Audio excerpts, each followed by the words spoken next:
আসসালামু আলাইকুম, সাথীর হেসেল ঘরে আপনাদেরকে স্বাগতম। আজকে আপনাদের জন্য নতুন একটা রেসিপি নিয়ে এসেছি, কচুর নারকেলি কচুর ডাঁটা ভাজি।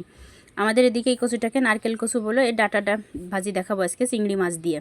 প্রথমেই আমি ডাঁটাগুলোকে আস্তে আস্তে এইভাবে উপরের খোসাটা ছাড়াই নিছি যাতে হাত না চুলকায় ধোয়ার সময়। এবার আস্ত অবস্থায় আমি চালনির মধ্যে দিয়ে পানি দিয়ে ধুয়ে নেব।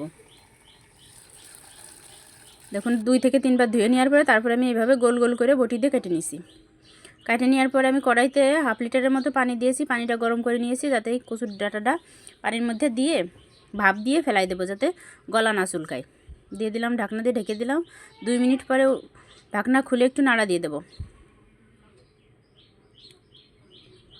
যদিও এই কচুতে গলা চুলকায় না, তারপরেও আমি একটু ভাপ দিয়ে ফেলে দিচ্ছি যাতে গলাটা না চুলকায়।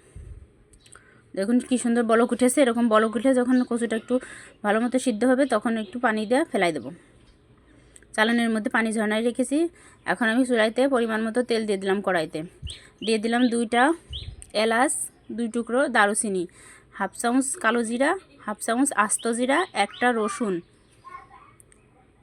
রসুন কুচি দিয়ে দিলাম 5 থেকে 6টা বেশি কাঁচামরিচ, কারণ এই কচুটা আবার একটু মিষ্টি এই জন্য একটু কাঁচামরিচের পরিমাণটা বেশি দিলাম যাতে একটু ঝাল হয়। দিয়ে দিলাম চিংড়ি মাছগুলো, দিয়ে একটু নাড়াচাড়া করে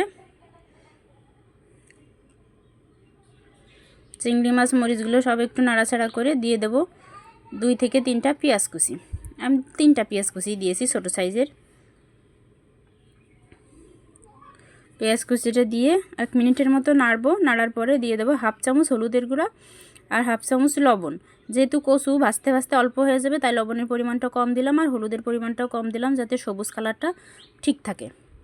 কচুর ডাঁটাটা দেখতে সবুজ কালারটা ভালো লাগতেছিল তাই একটু হলুদ কম দিলাম।